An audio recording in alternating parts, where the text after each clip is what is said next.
Цахим зөвлөгөө эхэлж байна. За өнөөдрийн сэдвээрээ та бүхэндээ ер нь таргалтын талаар, за дээрэс нь таргалт юунаас болж үүсдэг вэ? За дээрэс нь таргалтаас ангижрахын тулд илүүлжингээ асахын тулд шинжлэх ухааны зарчмуудын талаар болоод мэдээлэл өгөхөөр бэлдсэн байна. За энэ зурагт руу та бүхэн маань анхаарлаа хандуулаарай.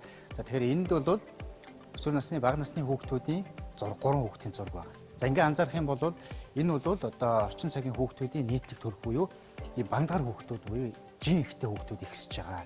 За тэгвэл энэ ихсэж байгаа гэдгийг тоо баримтаар судалгаагаар нь та бүхэнд харуулъя. Хүн амын хоол тэжээлийн байдал үндэсний 5 дугаар судалгаа гэж хийдэг. Хийгдсэн энэ бол 2017 онд хийгдсэн байна. За энэний өмнөх зүйл нь болохоор 11 онд буюу 4 дугаар судалгаа гэж хийсэн. За 4 дугаар судалгаагаараа бол 20 хүүхд тутмын нэг нь одоо илүүлжийн таргалттай байсан бол 6 жилийн дараа бол 20 хүүхд тутмын 7 нь одоо илүүлжийн таргалттай болж 6 жилийн дотор 7 дахин одоо таргалтын хувь хэмжээ бол өссөн байнамаа. Энэ хүүхдүүдийн нас бол 6-аас 11 насны хүүхдүүдийн донд өсчихнэ гэсэн үг. За тэгээ эндээс дүгнээд хэлэхэд бол хүүхдүүд тарган болсон байна гэсэн үг. За тэгвэл насан туршидтын хувьд хэдүүлээ тоо баримтыг харъя. За 15-аас 64 насны насан туршидтын хувьд бол Монголын улсын хүн амын 2 хүн дутмын нэг нь илүүдэлчин таргалттай байна гэдэг юм судалгаа байна. За энэ бол халдвар цус өвчтний эрсдэл хүчин зүйлсийн тархалтын судалгааны дүнгээс та бүхэндээ танилцуулаад. За тэгвэл энэ таргалттай байгаа эсхийг яаж үздэг вэ гэхээр биеийн жингийн индекс гэдэг зүйлээр үндсэн ерөнхий хэмжээсийг үздэг. За энийг та хэд маань өөрийнхөө биеийн өндрийг мэдчихэхэд, жингээ мэдчихэхэд та яг энэ шинжлэх ухааны тооцоолоор тарган байна уу, туранхай байна уу гэдгийг үзэх нь байна. За энэ дээр жишээ гаргаад үзье. Биеийн жин 65 кг жинтэй метр даалтай хүн биеийн жингийн индексийг тооцооход бол томьёо нь ерөөсөө килограммын өндрийнх нь квадратт хувааж өгдөг ийм томьёо байж. За энэгээр ингээд аваад үзэхэд 65-ыг 1.7 метрийнхаа квадраттаа хувааж өгнө гэсэн.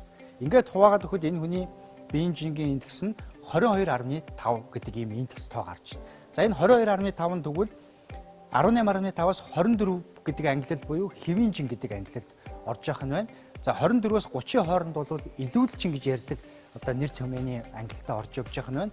30-аас 35-ийн хооронд бол таргалтын 1-р зэрэг. За энэ таргалтын 1-р зэрэгээс ихсүүлээд ангаа ухаанд бол бие дасан өвчин гэж үздэг. За хэрвээ 35-аас 40 гарах юм бол бүр таргалтын 2-р зэрэг байх нь байна.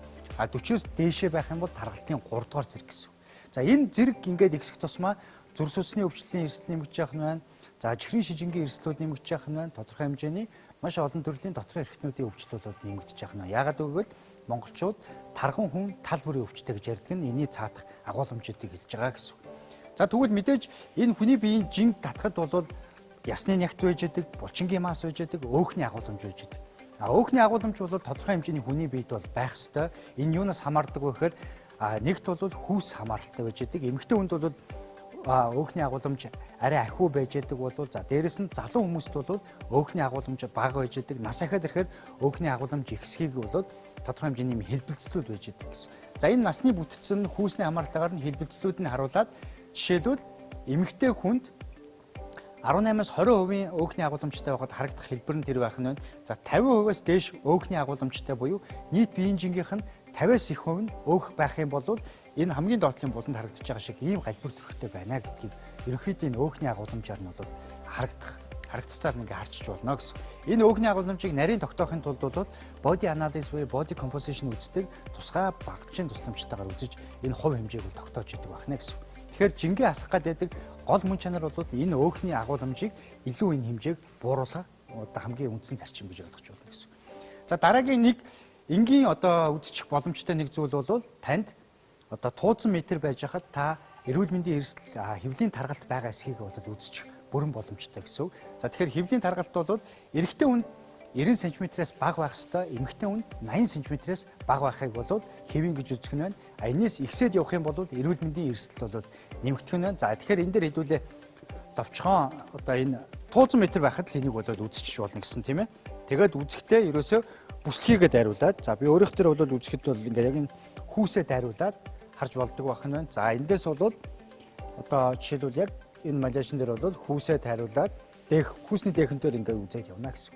Ингээд үзэхэд эрэгтэй хүн бол 90-с бага байх хамгийн чухал гэсэн. 90-с ихсэх тусмаа л эрүүл мэндийн эрсдэл ихсэж явах нь. Тэгэхээр 90-с ихсэх тусмаа энд өөгчд үүсэж байна гэсэн. Тэгэхээр монголчууд бид нар бол эрчүүдийн дундаа бол одоо буйны тарга, за пиавны гүзээ гүзээ энтер гэж ярьдаг. За тэгэхээр энэ бол хэвлийн таргалт байгаад байна. За тэгэхээр хамгийн гол нь болохоор энэ хэвлийн таргалт бол эрүүл мэндийн хамгийн эрсдлийг үүсгэж. За тэгвэл хэвлийн таргалтыг үүсгдэг гол юмнуудыг хэлье. За энэ бол дотор эрхтний гадуур нь учиж яадаг сэмж гэж байдаг. Моментум гэж байдаг. За дээрэс нь энэ гидсүүдийн хажуугаар байдаг чацархай өөх гэж байдаг. Энэ болгон зузаарж томорсон байдаг. Тэгэхээр энэ бол хэвлийн таргалт гүзээг үүсгэх нэ. За энэ хэдүүлээ харъя.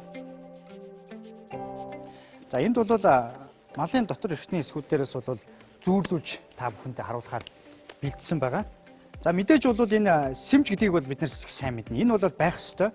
Дотор эрхтний гаднаас нь хучиж яадаг энэ зүйл байж байгаа. За мэдээж энэ бол зүүрлэх юм бол яг хэвийн эрүүл хүмүүсийн ер нь бол иймэрхүү хэмжээтэй байдгаа гэж үздэг.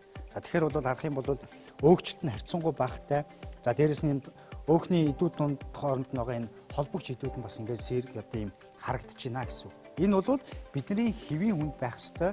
Та хэрвээ эрэгтэй хүн бол 90 см-аас доош бэлтгэх усны тойрогтой, эмэгтэй хүнд 80-аас доош байх юм бол иймэрхүү хэмжээний сэмж таны дотор эрэгтэнд байна гэсэн үг. За хэрвээ таних энэс ихссэн байх юм бол энэ зүйл чинь зузаарж байгаа гэсэн үг. Тэрнээс биш таны хэвлийн булчин зузаарсан гэсэн үг бол биш ээ гэсэн үг. За тэгвэл энд иймэрхүү болж зузаарсан харагдаж идэг гэсэн үг.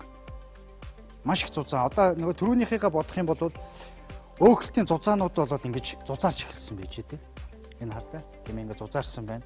За дээрэс нь хэмжээний хувьд бол томорж эхэлсэн байж идэг. Тэгээд энэ зүйлүүд маань агуулгах хэмжээ хязгаар байхгүй болоод ирэхээр урагшаага цүлхийж томорж гүзээ болж хоримтлагддаг гэсэн. Ганцхан энэ сэмжээс гадна гидсэнд байж байгаа чацархай хоримтлагддаг байх нь байна. За дээрэс нь тэрний цаана байж байгаа элэг өөхөлдөг байх нь байна. Зүрх өөхөлдөг байх нь байна. Бөөр өөхөлдөг байх нь байна. За бүр өөхөлт нь хэмжээ хязгаараас хэтрээд ирэхлээр цусны дотроо өөх тос эргэлтийг бол бид нар цуснд холестерины хэмжээ ихсэн гэж хэлж явж байдаг байна. Тэгэхээр бол энэ болгон зүйлүүд маань болохоор аангаа ухаанд шинжлэх ухаанд бол таргалтын 90% нь бол бидний амьдралын хэм маяг өдөр тутмын хэмнэлтэй холбоотой гэж үзэж байгаа. 90%-аас үлдсэн 10% нь тодорхой хэмжээний дааврын тогтолцооны өвсөл, тодорхой хэмжээний тарих мэдрэлийн тогтолцоо, дааврын тогтолцоонд нөлөөлж яадаг гол эсгүүдийн өвчлөлүүд байдаг гэж үздэг. Тэгэхээр 90% танаас хамаарч байгаа. За орчин цагийн үед бол хоолт тэн дундаа бол хамгийн гол зүйл бол таргалтанд үүсгэж байгаа хоолтын гол юм бол энгийн нүүрс ус, чихэрлэг хүнсний бүтээгдэхүүн, за боловсруулалт, маш их боловсруулалтанд орсон хоол хүнс, түргэн хоолууд бол энэ таргалтыг үүсгэж байна гэж үзэж байгаа. За тэгэхээр бид нар бол шимт хичээлээс бол хоол хүнснээсээ бол 3 төрлийн шимт хичээл авч яадаг. Тэрийг бол үзэгчд нь сайн мэдж байгаа.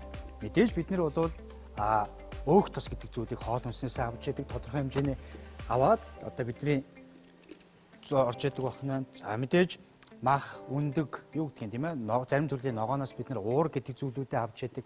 Энэ зүйлүүдээ бид нар зохистой хэрэгжилж чадаад байгаа гэсэн. За харин нүүрс гэдэг зүйлийг бол авч явах хэрэгтэй. Гэхдээ нүүрс бол зайлшгүй хэрэгтэй. Яагаад вэ гэхээр нүүрс бол бидний энергийн их үсвэр. Бидний булчин хөдлөх, тархийг тижээж яадаг хамгийн гол юм бол нүүрс байгаа. Гэхдээ энэ нүүрс маань өөрөө бүтцийн хувьд бол энгийн болон нийлмэл бүтцтэй нүүрсүүд гэж байдаг. Тэгэхээр бидний хэрэглээнд хамгийн их нэвтэрчээд байгаа зүйлүүд нь болохоор энгийн бүтцтэй буюу цусан дахь сахарын хэмжээг маш их өндөр хэмжээнд өсгөдөг. За дээрэс нь бол бидний цусан дахь сахарын хэмжээ ихсээд ирэхээр нөөцлөгддөг. Нөөц нь өөрөө өөх тос болж өрнөдлөгдөг. За тэгэхээр бидний саяны хэлээд байгаа энэ нүүрсийг гэдэг байгаа зүйлүүд бол энэ чихэрлэг ундааны хэрэглээ бол маш их болчиход. Чихэрлэг олон төрлийн чихэрлэг ундаа. Цай нэртэй чихэрлэг ундаанууд маш их байгаа гэсэн. Энэ чихэрлэг ундаад ойролцоогоор 500 мл-ийн чихэрлэг ундаан гэхэд ойролцоогоор 15 ширхэг йотингийн сахар агуулгаж байгаа жишээ. Ийм сахарыг бид нэр уусгасан хэлбэрээр нь өдөр тутам уугаад байх нь байна. За гурилан бүтээгдэхүүний хэрэглээг маш олон төрлөөр нь бид нэр хэрэглэдэг. Талхыг гэдэг, олон төрлийн боовуудыг гэдэг, нарийн боовуудыг гэдэг, бялуу жигнүү гэдэг маш олон төрлөөр нь гурилан бүтээгдэхүүнүүдийг хэрэглэж байна. Гэхдээ энэ гурилан бүтээгдэхүүний хэрэглээнд байж байгаа орс найрлагын хувьд бол дандаа дээд нэгдүгээр гурилын агуулмж байгаа. Энэ нь бол эрүүл мэнд бас тодорхой хэмжээний эрсдэлтэй гэж үздэг.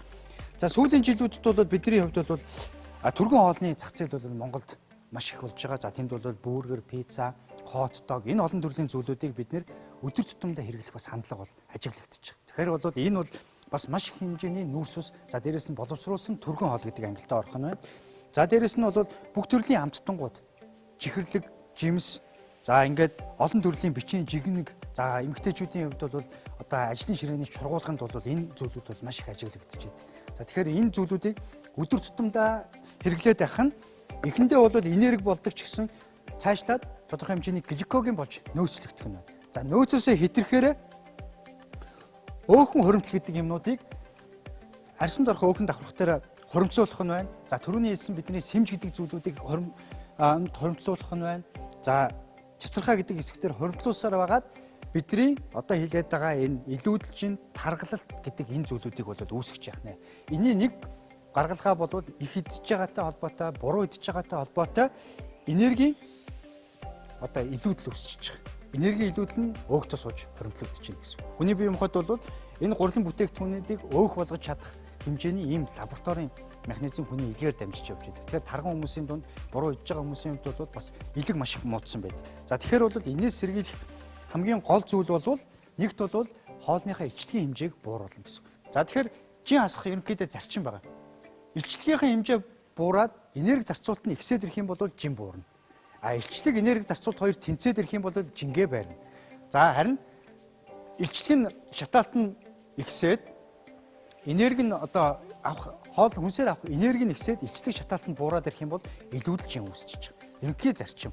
Энергийн одоо тэнцэлтээр явагдаж байгаа ерөнхий зарчим. А тэгвэл бид нар жингээ асахын тулд тэн дундаа нөгөө хэлээд байгаа өөхийг шатаахын тулд бол хөдөлгөөнөө ихсгээд хоолоо багасгаад энэ дундаас энерги шатаалтын үндсэн одоо зарчим гарч эхэлдэг гэсэн үг. За эндээс бол нэг бол хөдөлгөөний нэмж болох нь байна. Үгүй бол хоолныхаа илчлэгийг бууруулж болох нь байна. За үгүй бол хөдөлгөөнийхөө эрчмийг нэмээд хоолтой бууруулах юм бол илүү үр дүнтэй гэсэн үг. За яг энэ одоо хамгийн доотлын буюу энэ хөдөлгөөн нэмэгдүүлэх хоол хасах зарчим дээр үндэслэн системээр хэдүүлээ тооцоол гаргаад үзье. За тэгэхээр энэ тооцоол дээр бол хоолноос өдөрт бол 750 ккал илчлэгийг хасъя гэсэн. За тэр нь юу гэлээд нэхэрэ нэг бүргэр бол ойролцоогоор 350-400 ккал илчлэг байдаг.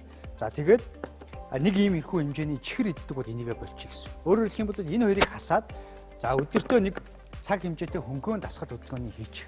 Энийг бол нийтдээ дасгал хөдөлгөөнөөр 750 ккал энерги зарцуулаад хоолтон дээрээ 750 ккал энерги зарцуулаад 7 хоног явхад бол зарчмаараа шинжлэх ухааны тооцоолоороо бол 1.4 кг өөх шатаах үндсэн зарчим гарч ирж байдаг байх нь байна. Яг энэ хэмнэлээрээ та сар явах юм бол өөх шатаалтын зарчим 5.6 кг-ыг одоо зарцуулж байдаг байх нь байна. Энэ зүйлээ та дадал болгож чадаад 3 сар явах юм бол таны биеийн жингээс илүүдлээс 16.8 кг өөх шатах үндсэн тооцоол гарч ирж байна гэсэн. Тэгэхээр бол энэ дээр бол юу хэлж байгаа нэхэр ичлэг бууруулж бага эдгээл гэдэг асуудал гарч байна. Тэгэхээр бага эднэ гэдэг бол ганцхан жин асахаасаа илүүтэйгээр хүний тарих мэдрэлийн тогтолцоо залууч хүртэл бол чухал нөлөөтэй гэдгийг бол шинжлэх ухаан тогтоосон.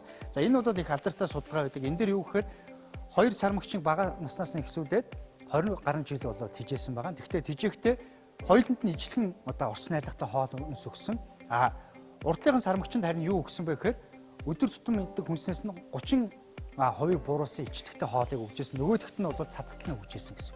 Ингээд 20 жилийн турш ингээд явхад бол ихэнх одоо ихэлжсэн сармагчингууд бол нас барж исэн бол одоо урд нь байж байгаа жингийн бууруулсан ижлэг бууруулсан хоол хүнс сэргийлжсэн сармагчингууд нь хүртэл бол залууж хөдөлгөөнийх нь идэх өндөртэй ийм одоо зүйлүүд бол урт хугацааны судалгааны дүнд одоо ажиглагдсан. Энэ бол ангаа ухаанд шинжлэх ухаанд тэгдэг бас нөлөөний алдартай том судалгааны дүнгээс та бүхэндээ танилцууллаа. Тэгэхээр бол хамгийн гол нь илчлэг бууруулсан хоол хүнс байх нь. Тэгэхээр одоо та бүхэндээ дараагийн хэсэг дээр нэгэн хоолтын хөтөлбөр танилцуулах гэж байгаа. Энэ бол Оросын шинжлэх ухааны академи одоо хоол хүнсний хүрээлэнгээс зохион байгуулсан хоолтын хөтөлбөр байдаг. Энэ хоолтын хөтөлбөртөө эргүүл та бүхэнд хэлсэн байна. За энэ хэсгээрээ та бүхэндээ илчлэг бууруулсан хоолтын хөтөлбөр за тэн дундаа бол явилт хоолтын хөтөлбөрийн талаар бол танилцуулахаар баясгалан хүрэлцэн ирсэн байна. За баясгалан хоёулаа энэ бүтээгдэхүүн талаар эхлээд товчхон танилцуулъя тий. Энэ ер нь хаанаас гарал үүсэлтэй хаанхын бүтээгдэхүүн байна? За ерөнхийдөө бид нар бол бас яг аль биесны дистрибьютор гэж явж байгаа. Тэгээ анх энэ бүтээгдэхүүнийг оруулж ирэхдээ бол нэлээд судалгаа хийсэн. Ер нь бол Оросын улбооны улс өөрөө үндэсний аюулгүй байдлынхаа тэргүү гинэнд бол одоо үндэсний аюулгүй байдлыг тавьдаг. Тэгэхээр Оросын улбооны улстай бол 1999 онд үүсэн байгуулагдсан үйлдвэр байж байгаа. Тэгээ энэ үйлдвэрийн гол онцлог нь юу гэхээр Оросын улбооны улсын эрүүл мэндийн шинжлэх ухааны академи гэж байдаг. За энэ академийн дэргэд хоол хүнс судлалын хүрээлэн гэж байгаа. Энэ хүрээлэнгийн эрдэмтдийн баг хамтарч энэ одоо хоол хүнсийг зохион бүтээсэн байдаг. Аливаа нэгэн хүнсний бүтээгдэхүүнүүд ямар нэгэн сөрөг талууд байж идэг учраас эндээс яг хэрэгтэй зүйлийг нь аваад хэрэггүй зүйлийг нь ялгаад яг юм цогц одоо дэвшилтэт технологийн дагуу гаргаж авъя гэсэн үндсэн дээр за энэ хоолоо гаргаж аваад энийг бол одоо яг ахалсан хүн нь бол Татьяна Пилат гэж алдартай эрдэмтэн байж идэг. Тэгээ яг энэ хүрээндээ бол одоо Орос улбаны улс өөрсдөө маш сайн өргөн хэрэгэлдэг бүтээгдэхүүн байна. За тэгэхээр бол хүмүүс ер нь бол бас Оросын улбаны улсын юу гэдэг ингээд ийм хүмүүсийн дунд бол 10 хоногийн челленж энэ гэдэг өсөх явд юм байл шүү дээ. Тийм ээ яг энэ хоолтын дундаар. Тэгэхээр яг энэ хоолтны одоо энэ зүйлүүдээс хоёулаа танилцуулаад явъя тийм ээ. Энд одоо юу агуулгадж чинь энэ хайрцагын дотор одоо. За ер хоёлаа гоё багцаа задлаа тэхөө. За тэгээ хоёулаа задуул зүлчээ. Та бүхэн харж байгаа бох энд бол одоо бас төрлүүдээр байж байгаа. Үг нэрээ өөр тийм ээ хоолтууд нь өөр байна. Ерөнхийдөө бол ингээ ойлгочих болно. За энэ дээдлийн ногоон бол эхний шат. Ерөнхийдөө 3 шаттай. За тэгээд эхний шатаас задлаа. Болж байна. За тэгээ. За энэ бол биеийн цэвэрлэгээ гэж явж байгаа. Ерөнхийдөө өрнийн болон дорны ангаа ухаанд бол одоо юу гэж дүгнж ийн вэ гэхлээр хүний биеийн тэнцвэрт байдал буюу бодисын солилцоог тэнцвэртэй байлгах нь хамгийн чухал юм а гэдэг дүгнэлтийг хийгээд байгаа. Тэгэхээр ерөнхийдөө бол Йовити энэ дэр хоолнуудын гол зорилго нь ерөөсөө яг л тэнцвэрийн үндсэн дээр бий болж бүтээгдсэн хоол гэж ойлгож болно. За дотор бол ингээд монголоор орчуулсан гарын авлагтайгаа байж байгаа. За энэ юм ингээ хараад. За энд бол гой хоолууд харж ирлээ. Тий. За энд бол ингээд 5 хоног хэрэглэх иж хүртэл хоол байж байгаа. За энэ дотор бол 1-р хоол, 2-р хоол, цай, кофе, кисэл гэж юм тийм ээ. Каш тий. Ерөөсөө өглөөнөөс ахуулаад хүн өглөө босоод цайгаа уудаг. За тэгээд байж энэ дээр. Тий, өдөр хоолоо иддэг, орой хоолоо иддэг. Яг бүх иж хүртлүүд нь багтсан байж идэг. За детокс суп нь байж юм тийм ээ. 2-р хоол байгаа. Кисэл байж юм. За. За энэ бас ингээ каш байна тийм ээ. Тэгээ яг энэ нөгөө нэг идэх дарааллууд хөтөлбөртөө эхний өдөр яг тэрийг идэх хэрэгтэй, хоёр дахь өдөр тэрийг идэх хэрэгтэй гэсэн дарааллууд байж байгаа. За энэ бас хөөрхөн батонч байж юм. За ер нь бол бэлэг бол зөндөө байна. Тийм маш их. Ер нь манай тийм хайрцаг гаргаад ирсэн чинь ер нь бол зөндөө гарч ирээд байна. Тэгэхээр яг энэ хайрцагын дотор байгаа чинь одоо 5 хоног гэдэг нь зөв. 5 хоног үлдсэн ерөнхийдөө бол 7 хоногийн хөтөлбөр гэж явдаг. За 2 хоногт нь яадаг вэ гэхээр зааварчилгааны дагуу хүнсээ одоо бэлтгээд хоолоо хийж иддэг.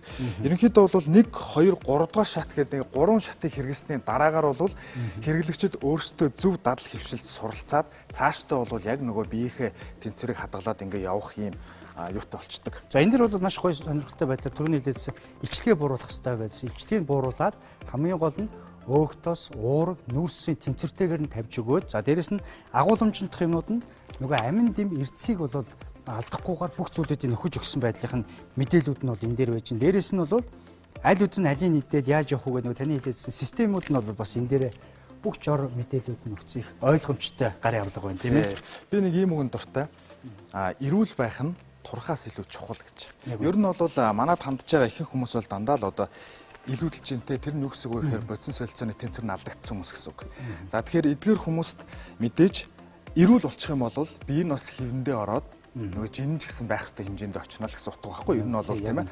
Мөн нөгөө талаасаа нөгөө хөхөл хүүхдтэй болон хүмүүсийн бас нэг жин нэмдэг гол шалтгаан бол жирэмслээ тэр хүүхдээ гаргасны дараа жин нэмсэн байдаг те. За энэ дээр бол манад энэ асуудлыг шийдсэн Орос улбаны улсын бас нэг юм лактокон гэдэг одоо Йовитийн бүтээгдэхүүн байдаг. Энэ бол эхчүүд нөгөө сүү оруулахын тулд маш их таргалуулах зүйлүүдийг хэрэгэлдэг бол лактокон таргалах шаардлагагүйгээр яг хөндөө сүү оруулах биологи идэх бүтээгдэхүүн байдаг. За яг зөв. Тэгэхээр яг эндээс та түрүүн чухал мэдээлэл хэлж байна. Хүмүүс бол турах гэж үг ярьдаг. За тэгэхээр турах гэдэг үг хэллэг өөрөө бол агуулгын хувьд ч тэр шинжлэх ухааны зүйлээс нь одоо зүтсэн ч гэсэн их буруу үг байдаг. Яагаад гэхээр бид нар уламжлалтай турж өгсөн малын мах, турж өгөх, турж эцэх гэж ярьдаг штэ. Энэ цаанаа юуг агуулж яадаг вэ гэхээр нөгөө бүх уураг, амин дэм, шимт бодисуудаа алдаж одоо бодисын солилцооны гүн хямралд орохыг бол турах гэж бол ярьдаг. Тэгэхээр бол ард иргэд маань ч гэсэн ер нь бол өөрчлөлт хэрвээ хийх гэж байгаа бол илүүдэлж ингээ хасах, өөхөө шатаах, түрүү хэлсэн тийм ээ эрүүл болох гэдэг энэ үг хэллэгүүдийг хэлж явахгүй бол турна гэдгийн цаана бол буруу зүйл яваад байна. Тэгэхээр энэ үг хэлгийг тархиндаа буугаад байгаа хүмүүс ихэвчлэн яадаг вэхээр маш их хэмжээгээр хоолыг буруу сойдог, маш хэмжээний буруу хоол иддэг. Үүнээсээ болоод түрүү хэлээд байгаа амин дэм, эрдсүүд, уураг, өөхтөс, нүүрсийн тэнцвэргүй байдлаас болоод бодисын солилцооны хямралд орж идэг байна. Тэгэхээр энэ зүйлүүдийн нэг онцлог бол саяны хэлээд байгаа бүх шимт бодисуудыг бол тэнцвэртэйгээр нь гол нь бүх судалгаан дээр нь гаргаж өгсөн байна шүү дээ. Тэгэхээр энийг одоо ингээд надад бол их таалагдаад байгаа нь юу гэхээр одоо жишээлбэл өдөр зам муутай байлаа гэж бодоход ингээд цүнхлээд аваад явчих боломжтой харагдаад байгаа. Тий, яг үнэ. Энийг бол бас айгүй ухаалаг аргаар шийдсэн байгаа. Энийг бас хэрэглэх зааврууд жоохон мэдээлэл өгөөд яваа. Яаж хоёлаа хэрэглэх вэ? Тэгээд дараагийн бас нэмэлт бас чухал юмудаа товчхон тайлбарлаад явъя те дараа. За жишээ нь энэ бол одоо ингээд каш. За каш байна. За ерөнхийдөө бол халуун усанд 200 мг буцлагсан халуун усанд хутгаад 2-3 минутын дараа хэрэглэж болно. За энэ кашинд бол уургийн агуулмжийг энд бичиж өгсөн байна. Өөх тос нь байна. Нүүрсийнх нь агуулмжуудыг нь бол бүгдийг бичиж өгсөн байна. За 5-7 минут өтсөн байна те энэ дээр. За эндээс аль хяганд нь утгах уу? За хоёлаа энэ каш учраас энэ хоолны. За ийшээ хийгээд халуун усны дээрээ хийлээ. Би шууд хийчихв. За тэгээ. Би өөрт чинь бас юм батончгийг амсах. Өнөөдрийн хувьд бол бас гоё өнөртж чинь.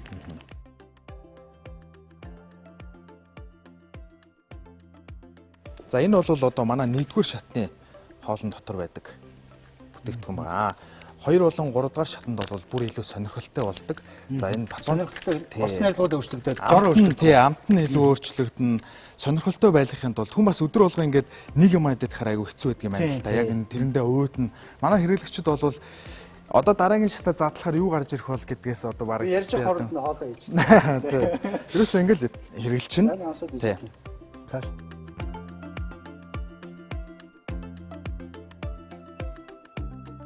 Жохон твтэх хэрэгтэй байна. Тий, жохон твтэх хэрэгтэй байгаа. За тэгээд энд батончиг хурц амтаалга байна. За дээрэс нь хэд их давслаг, чихэрлэг зүйлүүд амтаалга байна. Ямар ч юм бол гоё амттай байна. Ер нь бол ямар хүнсийг органик гэх вэ гэхлээр нөгөө янз бүрийн ялангуяа юм савлсан бүтээгдэхүүнд бол өнөр амт оруулагч, хугацаа орцогч байцч гэдэг юм уу янз бүрийн нэмэлтүүд боловч байгаа шүү дээ. Тэгэхээр эдгээр нь бол яг органик буюу байгалийн гаралтай гэж байна. Тий. За бас хөрх химийн бодис байхгүй. Тий, та эндээс сонсож үз тээ. За би одоо ингээ өдрийн цайгаа бараг болчихно. Тийм ээ. Тэгээ ер нь бол энийг бас өөрөөр монголчилж хэлэх юм бол бас ингэж ойлгож болно. Хүмүүс мацаг барьдаг. Энийг бол бас хоолтой мацаг барьна гэж ойлгож болно. Тий. Яг биеийн цэвэрлэгээ биеийг бүх хорыг гадагшлуулна 7 хоногийн хугацаанд. За ингээд дараагийн шат нь бол яг жим бууруулах буюу одоо эрүүл хоол. За энэ кисэл байна тий. Кисэл бол одоо бас их одоо орсолтой тий. Ер нь бол уламжилт бас хүнсний хэлбэр шүү дээ тий. Кисэл байж байна. Цай нь одоо энэ ногоон цай байна уу, хар цай байна уу, ямар цай байна? За энд бол одоо ногоон цай байж явах шиг байна. За. Энэ би задлж жишээ хандалж тий ойлаа. За ямар ч юм бол нэг ингээд хайрцаг юутай байхад бол гаднаас цай авах шаардлагагүй юм байна. Хоол авах шаардлагагүй юм байна. Бүх юм байж байгаа. Бүх юм. Манай одоо бүтээгдэхүүний бас нэг гол брэнд бүтээгдэхүүн юу байдаг вэ гэхээр кофе нь бол байдаг. Маш олон төрлийн кофе байгаа. Кисэл байна хариулъя. Кисэл шинэж. Кофенууд нь дотроо бас турах жинг бас эрүүлэр хасах бодисууд орсон байдаг учраас нөгөө байнга кофе ууж идэх хүмүүс нөгөө кофеноос эргээд бас сөрөг зүйлүүд яадаг штэ үүсдэг штэ. Тэгэхээр яг эрүүл мэндэд хэрэгтэй. За жин хасах бас кофегоор солилцуул хааштай л кофе ууж байгаа юм чинь тий. За би энэ киселээс амтлаад үзье. Ерөнхийдөө бол эднийг бас яг усандаа найруулад усны хэдэн минут гоё юм байна. Тэгэх хэрэгтэй байгаа. Тий. Нэг байгалийн жимсгнийх нь амтагдчих чинь тий. Ерөөсөө яг л байгалийн гаралтай бүтээгдэхүүн байгаа. Энэ зүйлүүд дээр мэдээж сахарын агуулмжийг бол харьцангуй багасгаж өгсөн байдаг. За энэ дээр бол магний агуулмж байна. Нүүрсний агуулмж байж гин энэ кисэл дээр шүү. Чихэрлэг амт байгаа ч гэсэн энэ дээр яг сахароз байна уу гэдгийг харахад за байгалийн фруктозын агуулмж байна гэдэг энэ мэдээлүүд нь байж гин гэсэн. Байгалийн фруктоз гэдэг бол өөрөө байгалийн жимсгнээс гаргаж авдаг чихэрлэг амтыг өгч идэг байгалийн чихэрлэг гэсэн үг. За энд бол хоёулаа ямар ч зэн эхлээд одоо яг энэ хайрцаг дотор хүнсүүдээс одоо найруулад хэрэглэх байдлаар ингээд задлж үзлээ шүү дээ, тийм ээ. За энэс гадна тий.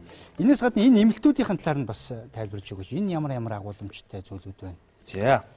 За энэ мега слим гэдэг нь бол эрдэс минералны комплекс гэж. Нэгэсэндээ одоо бид нар бол яг байнгын хэрэглэж байгаа өдөр тутмын хүнснээсээ авч чаддгүй их олон бодисууд байдаг. Иргэд маань өөрсдөө аягүй сайн мэддэг тэрийг. Яг одоо хүнс судлаачд бол ярьж байгаа монголчуудын дундаж хэрэглээг авч үзэхэд 100%-ийнх нь бараг одоо 70-аас 80% нь үр тариа эзэлж байна. Нэгсэндээ гурилан бүтээгдэхүүн аягүй хэрэглэж байгаа. За тэрний дараа хэрэглэж байгаа ногоон гэсэн чинь төмс манжинлуун одоо тий байцаа сонгож гэдэг юм уу. Яг нөгөө нэг биднэрт хэрэгтэй байгаа орцсон байгаа мөртлөө олон төрлийн нэр төрлийн хоол бид нар хийждэг шүү дээ. Бууз гурил. Яг байна. Жохоо өөрчлөө тий. Тэндээс нэг авж байгаа шимт бодисын агуулмж их багтай байна. Багтай байдаг. Тэгэхээр нэгсэндээ эдгээр нэмэлтүүд маань бол яг л эдгээр одоо хоолоо хэрэглэж явах үедээ дутагдaltaй байгаа эрдцүүдээ эндээсээ нөхөд байх боломжтой.